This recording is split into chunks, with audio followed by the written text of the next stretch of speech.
Welcome to the Political Matrix News. Hey, welcome back to the Political Matrix Newscast. We're doing this the very first part of July, which would be Tuesday the 2nd. Obviously, not much to talk about because, summer's here and, nothing's really happened in the last week. And a quiet week. Scott Miller, if Scott Miller laughed any harder, milk would be coming out of his nose. And Greg Fink, you saw him just wiping the milk out of his beard from where he snorted earlier because we were telling jokes about what happened last Thursday night. And to be honest, the whole thing was wonderful. It was fabulous. It was incredible. And the sneaky, lying bastards who work in the White House are taking a page out of George Orwell's 1984, the very last chapter of that book. And I can't give you the page number and the paragraph and all that other stuff. But they talk about don't believe what you saw and don't believe what you hear. And that is the current phraseology coming out of the White House. Right. But we all saw it and we all heard it. And depending on who you talk to, they're like, well, Trump won the presidency with the first 30 seconds of the debate. We certainly know that in less than 5 minutes, it was absolutely all over. I think it was fascinating that Trump said, CNN that hates him, no problem. Jake Tapper, who called Trump a Nazi, no problem. No crowd, no problem. Trump stood in there and just ripped. And the president, well, as somebody pointed out, it probably would have been a good debate if Joe Biden showed up, but he didn't. He didn't. Or if he did, it was to the best of his ability.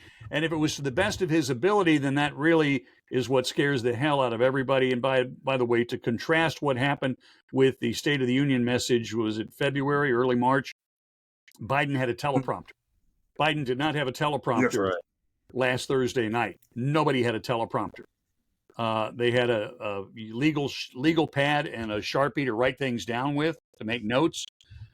But at least twice and maybe three times, the CNN anchors, the moderators, saved the president from further embarrassment when his answers just flat ran out of gas.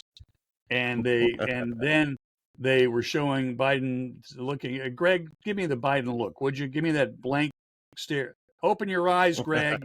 Let your mouth go slack. I can't do it, man. Okay. Oh, Greg Fink, by the way, is in Gainesville. Scott Miller down, as I look at it, at the bottom of the screen, and he is holding down the fort at the western gates of the Sunshine State. And I am holding for hiding out somewhere near Disney is the best I can do. So there was that. And Biden just had that deer in the headlights. I don't even do it very well because I'm not that old. But I'm going to tell you something. We've all been talking about dementia. And that's really what it is. Alzheimer's, you forget things. Dementia, you're in a whole nother land. And my sweetie, who works with older Americans, gerontology, said, look at the way he's moving. He's got some Parkinson's going on in there as well.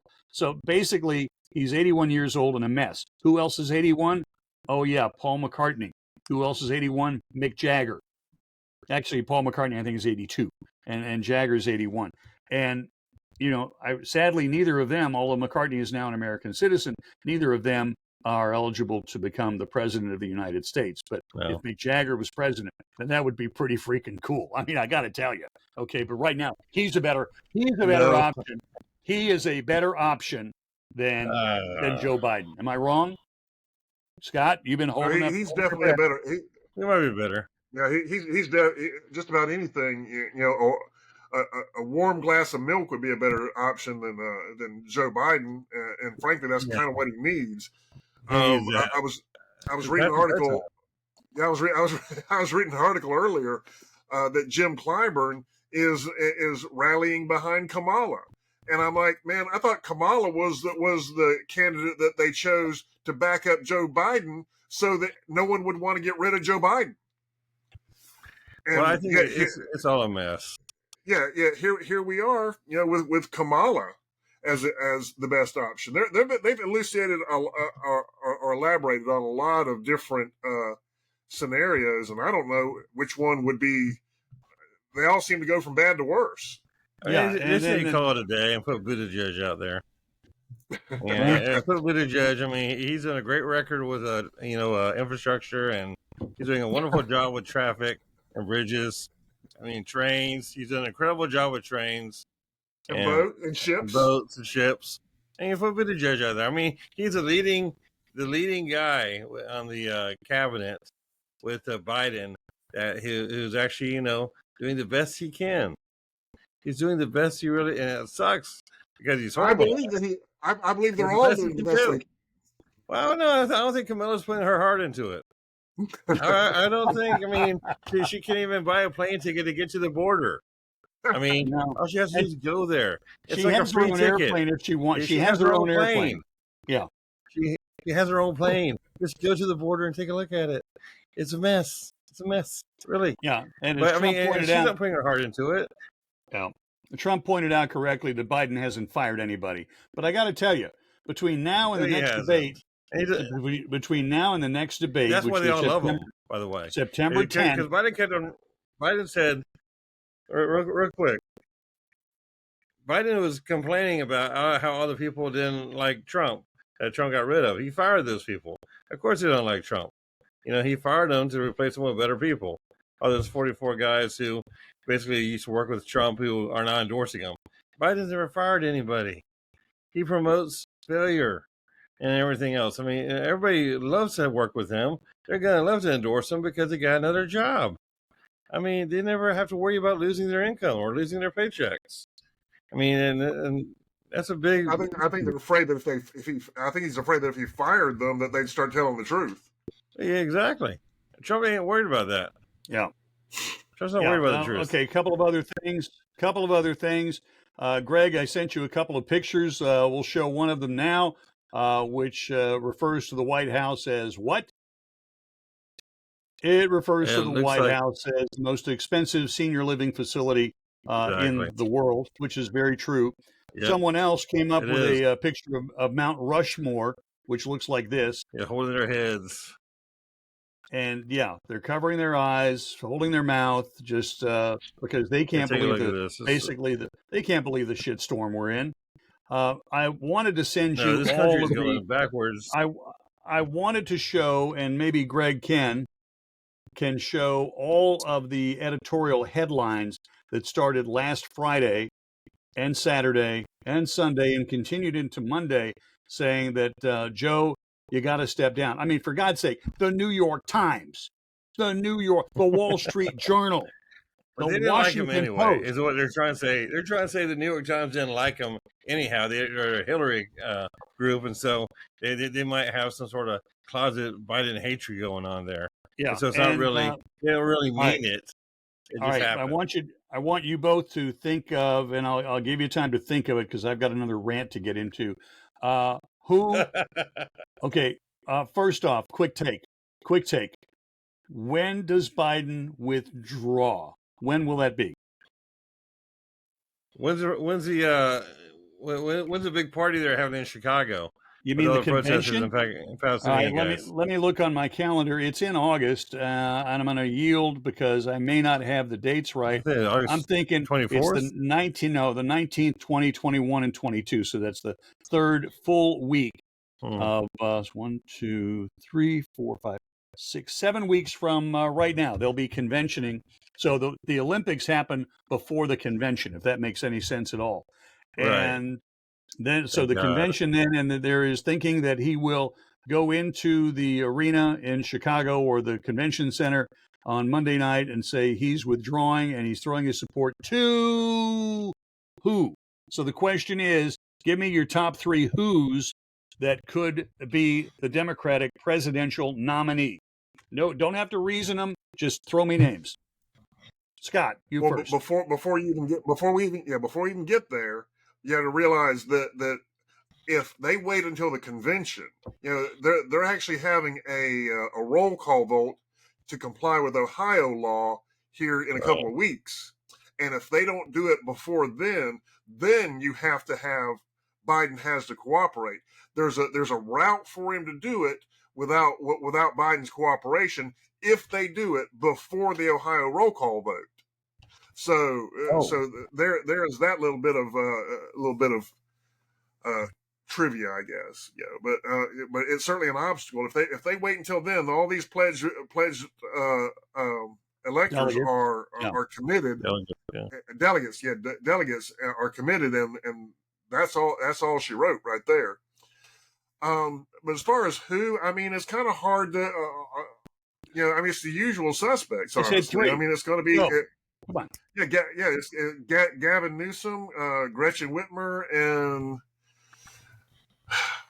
I don't even know who a viable third person are, because they're going to have some measure of name recognition at this point, because I mean, it's Right. really a compressed, abbreviated campaign.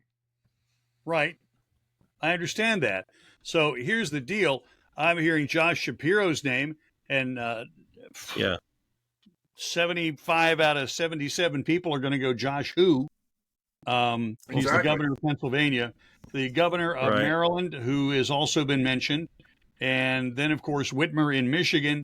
And there was a wonderful story about, I no wonder I read it last week with the comic saying, "I'm leaving. I'm out of California," and Newsom is a turd in a Right. suit who has screwed up the state. That was Adam Carolla. Adam Carolla. Adam Carolla, yeah. Mm-hmm. I think So Hakeem there's that. Jeffries has a good shot at being VP. Hakeem Jeffries. I don't care about the president. I care about the president. Vice president, I'm not going to worry about. Who's the president going to be?